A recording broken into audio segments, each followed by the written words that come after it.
Hi, welcome back to the, I was going to say the happy homeschooler. Sorry. We're both happy homeschoolers. So do we stop or do I keep going? Yeah, just keep going. I'll cut it. Right. Hi, welcome back to You Can Homeschool. I'm Tracey Hagerman, the happy homeschooler, and I'm here once again with Pat Fenner from Breakthrough Homeschooling. Today's topic, some of you are going to love it. Some of you are going to hate it, but I think all of you are going to want to listen to this episode. And we kind of named this one, Ugh, I know I should exercise, but.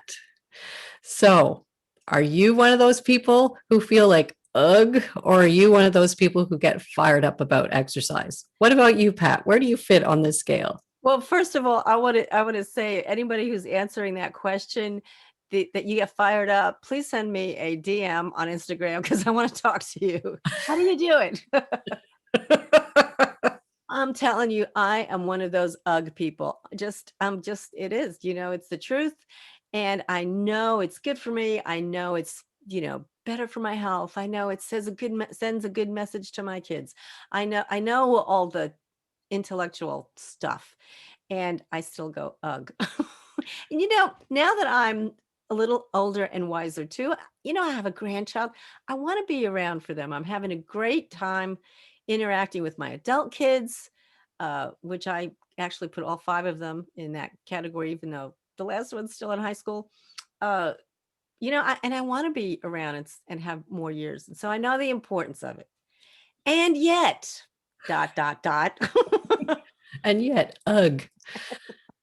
Okay, so I was the type of person who was like, okay, I'm an A-type personality. I admit it. So it's kind of like, okay, we should exercise. We should do this. We should do that. So I would do it and I'd put things in place to do it. So way back, it used to be like, I'd go to whatever workout class and I would go and I'd mentally like, okay, just don't think about it. Just set it in your schedule, do it early in the morning so you can just get it done and then you can enjoy your day. So it was still a chore. And that I think is the biggest mistake we all make when we think about getting exercise is it doesn't have to be a chore. And when I became a happy exerciser, happy homeschooler, when I learned some of these strategies, it became very simply a part of my life that I don't know how many years it's been, maybe 30 years, 35 years that I do exercise regularly. And to the point that I don't even think about it. It just happens because it's so ingrained, but it didn't take me a long time to get there. And I think the biggest thing I learned was you have to do something you enjoy. That's the first thing. If you don't like, going to a class to work out, don't go to a class to work out. I had a question for you though. Did I hear you say that it did or it didn't take you a long time to get to this place? It didn't. Once I realized, see, I would still exercise, but it was always a chore. Right. It was a chore. It wasn't enjoyable. Or I'd add things to my schedule thinking, oh, I should do this or I should do that. And I'd fit it in and I'd go work out but I was young and energetic. So I just did it. But I didn't enjoy it. It was a chore. And I think anything that's a chore is not sustainable. Amen. So how do we make it sustainable? How do we make it? Because we all know it's beneficial. And one of the things I want people to think about is indoor versus outdoor. I learned early on, like when I had this sort of revelation, like outdoors is better for me. I like the outdoors. I like the fresh air. I like the wind blowing in my hair. I like the change of scenery. So that was a big thing rather than going to a gym. Cause I used to go to, at the university, they had a weight room and they had, make yourself go to the gym or make yourself go to the step class or whatever. When I finally realized that I enjoy the outdoors, I almost changed everything I did. I started riding my bike. I started just walking, just simply walking. I stopped going to all these classes and I took up outdoor soccer in the summer. so that's the thing. Think about, do you like indoor? Do you like outdoor? Are you an introvert or an extrovert? I also learned that I was more accountable to doing things if I was going walking with a friend. I Mm. would do that walk because, oh, it's social time, you Okay, know? so that's interesting because I'm an introvert. I mean, I like people, but I'm an introvert. We've established that in a previous episode. But I used to go to the classes, well, for two reasons, because it was a schedule thing, and so I could arrange for somebody to watch the kids while I went.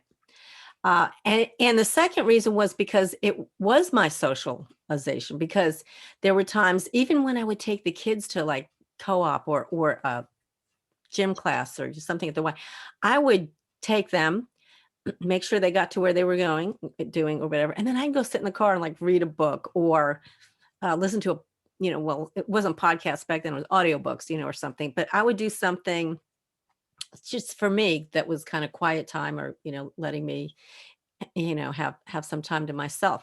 So I looked at the going to a class and also it was the accountability. There was a friend of mine that used to take these classes with me. And so of course we talk early, you going tomorrow? Yeah, I'll be there, or no, I won't be there because I have such a, so there was that accountability thing. But plus that was my social time, sometimes. So yeah, I mean, you're right that you've got to know yourself, and whether you're an introvert or an extrovert, the outside, the inside versus class versus doing something, a little more independent. Because even though you're doing it with a friend, Tracy, I'd say really what you're doing is a little more, independent, because it's just you and the one other person. And Yes. yeah. Yeah. And I had in the winter in Canada it can be quite cold. Like we can go -30, -40. And I mean that's not all the time, but there's definitely like -20 for us here in Canada. We go outside at -20. We just do. Um You but crazy. I'm but just going to put that out. yeah, and so it used to be like, oh, I don't feel like going out in that, that it's really easy to do that. But there's nothing like going out in that fresh air. And if you're well bundled and layered and you go out, it feels so good when you come back in. Like it's such an energy boost.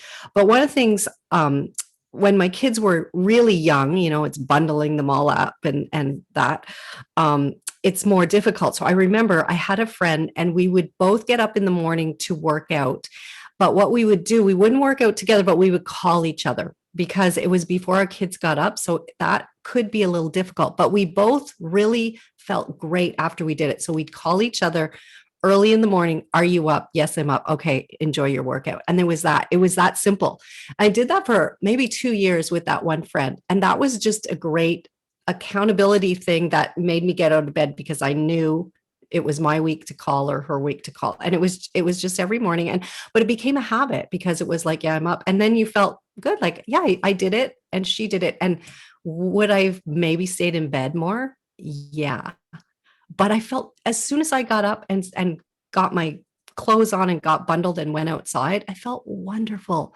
You might have stayed in bed more, but like, was it something did you need to stay in bed more? I know sometimes I sleep in a little bit and I don't really, it's not because I need the sleep, because honestly, I'm either, like praying or listening to the news or, yes, scrolling through social media.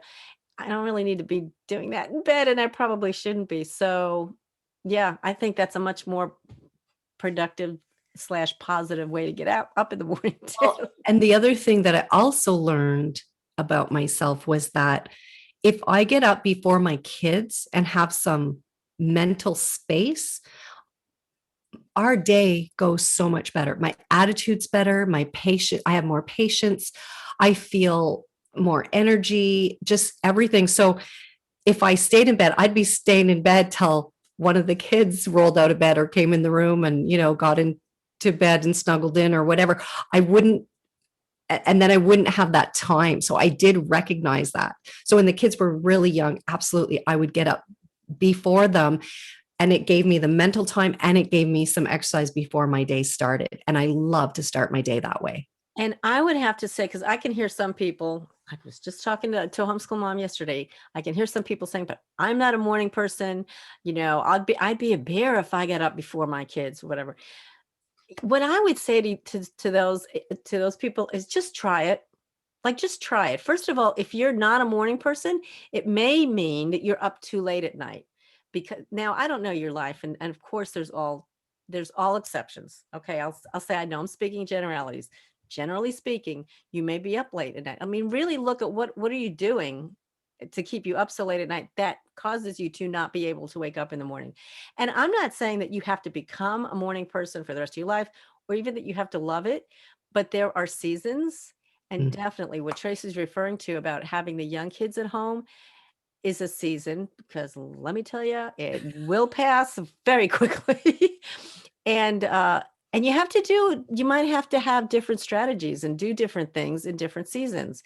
And to just say, well, I'm not a morning person, uh really just kind of closes yourself off to possibilities. But I don't Mhm. know uh anybody who does get up before their kids and is able to kind of frame their day for themselves. I don't know anybody who does it who'd say, "Oh, it's not worth it. Don't do it. There's no difference." I mean, Yeah. it makes a huge difference. It So, it really does. Now I do admit that there was a period of time when I had my third, and she was like an easy baby till she started walking, and then she was everywhere.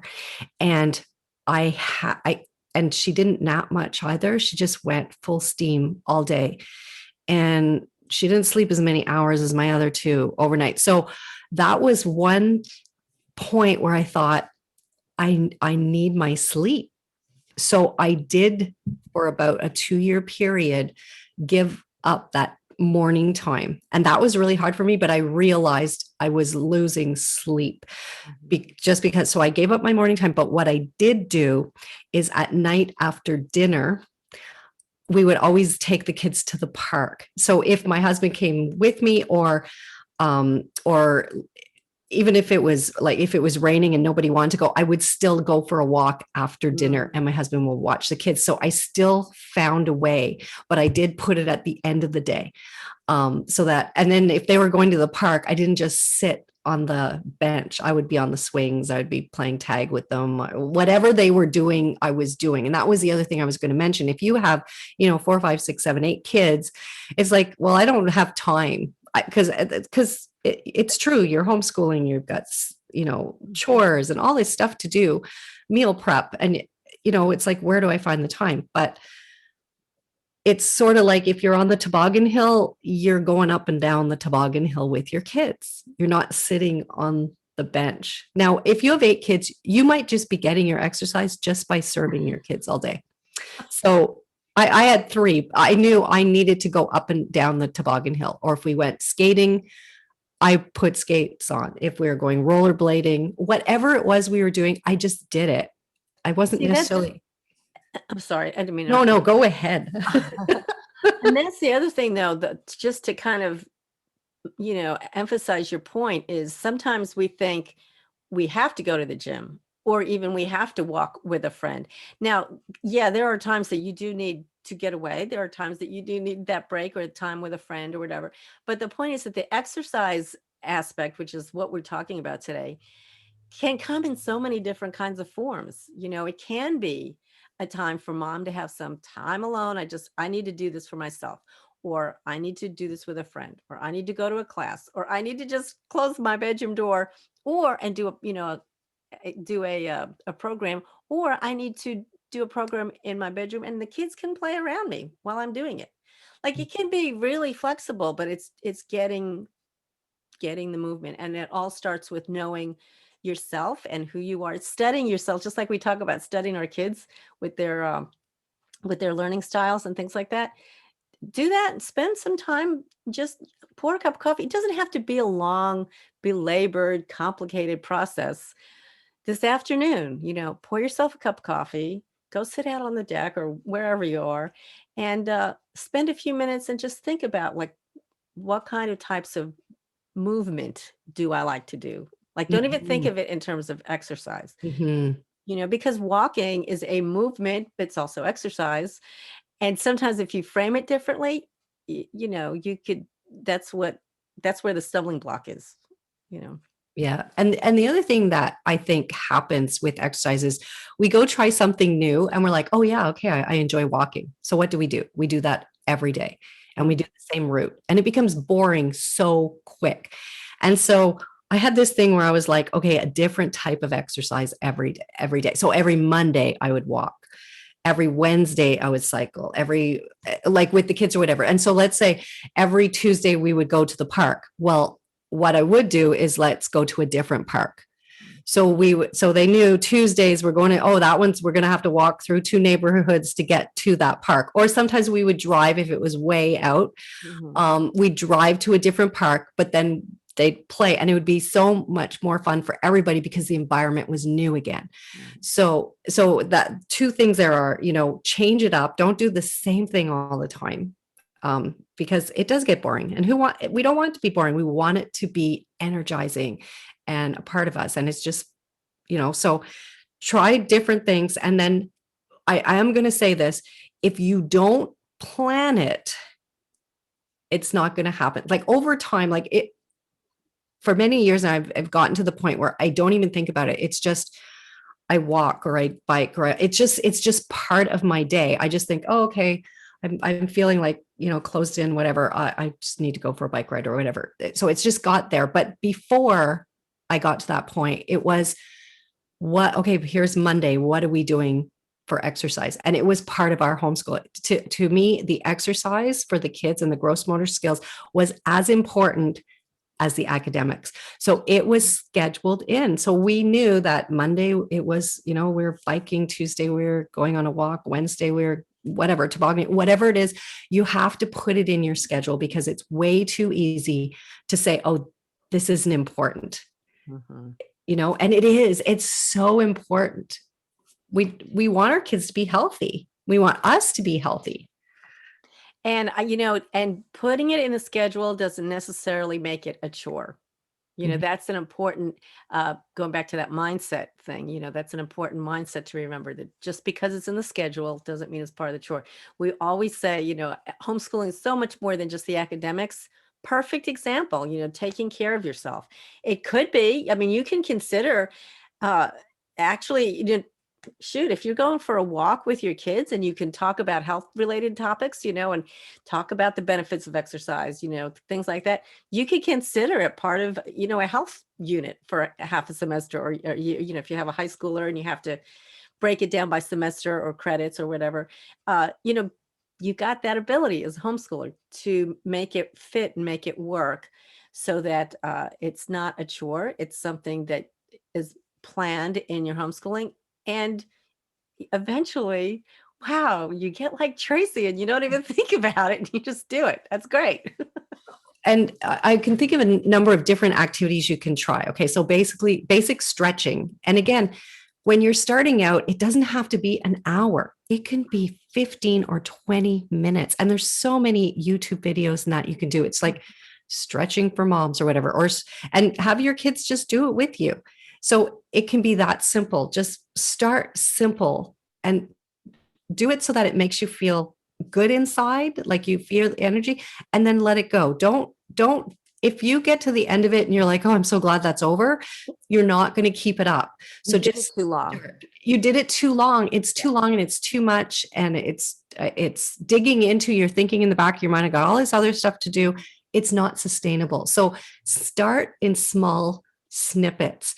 Another thing we used to do, our kids had a trampoline in the backyard. And so I had a skipping rope and I would just go skip rope on the trampoline and I'd put some music out my kitchen window so I could hear the beat and just skip rope on the trampoline. My neighbors thought it was hilarious. You skipped rope on the trampoline? Yeah. Yeah. Oh my It's God. really because it's less, it's better for your joints because you're bouncing. So it became fun. Now, to be honest, when I first started, I could do 5 minutes because it's amazing how much work that is. But by the end of it, I would do 35 minutes. But that only took a couple weeks to get there because I would just go outside, water my plants or whatever, and then get on the trampoline, do my little skipping thing and be done with it.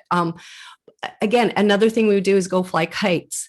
So when you're flying kite, you're usually running because half the time you decide to go fly a kite, there's no wind. So you're running across that field to get the kite in the air. The other thing we used to do all the time is we would make obstacle courses. So we'd have pylons and skipping ropes and hoops or whatever, and we'd set them on the ground, and we'd do them timed, but we would always be trying to beat our own time. Right. So, my son would go through and it took him 2 minutes or whatever to get through the course, or 5 minutes or whatever. The next time he would do it again, how many minutes? And then we'd change up the course. So I was always doing it with them. So, be creative. Think, what are the things you enjoy? Just do the things you enjoy. Don't sit on the park bench. Go be active with your kids. And now, if the park is like 20 minutes away, sure, sit on the park bench. But if it's 5 minutes away, you need to move. You'll just feel so much better, so much better. Well, two other things that I was thinking of too. One of them actually started from park day when we back in the day would take the kids to the park, is hula hooping. And I am not talking about your garden variety, big box, plastic, light, flimsy thing. I had a friend of mine who actually was a cancer survivor. And part of her personal therapy, she began making and selling hula hoops. And she did it, when you ordered it from her, she did it mostly locally, but she did ship them too.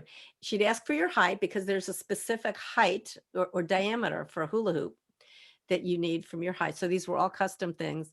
They were made from PVC, flexible PVC pipes. So they were naturally a little weighted, which really helps.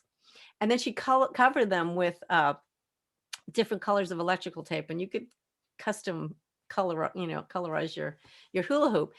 And so we would go to the park. Of course, all of us, all of the friends, the mom friends in this play group we got our own, and we would hula hoop. Now, let me tell you, you get as much exercise laughing, first of all, as you do from the hooping. The second thing, when you're first starting, most of your exercise is like touching your toes, because you're always picking up the hula hoop until you get it.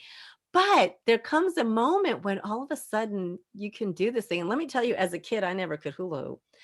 But as an adult, I learned how to do it. And my kids would do it too, because once they saw all the moms doing it and having fun, they're like, well, we can do this better, whatever, So they would come too and show off. But it's a lot of exercise. It's amazing for your waist. And we got to the point where we could actually we were hula hooping, and we actually had conversations with each other while we were hooping, which, if you know me, that's saying something. So that's another thing that was totally lots of fun. Do it in a group and all this stuff. The other thing is dancing. Like, I get up in the morning and I have a dance playlist. Well, it's not a dance, it's a high energy playlist on my phone that I play actually when I'm in the shower to start getting going. And so when I'm dressed and everything, and a lot of times in the morning, I'll finish the playlist dancing. And you can do that with your kids too. Like, I mean, I only have the one teenager at home, and she's sleeping usually when I'm doing this.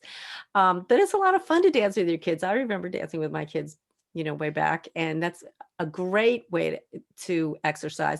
And it's also a great way to get the wiggles out of your kids.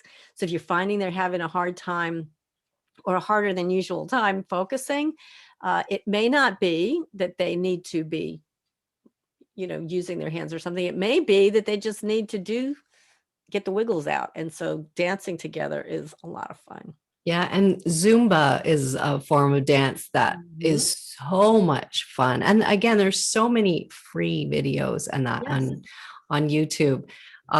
So yeah, just try a few different things, and don't feel like you have to do the whole thing. Do it for 10, 15 minutes, see how you feel. And that's great. If you get 10, 15 minutes, that will quickly add up over time.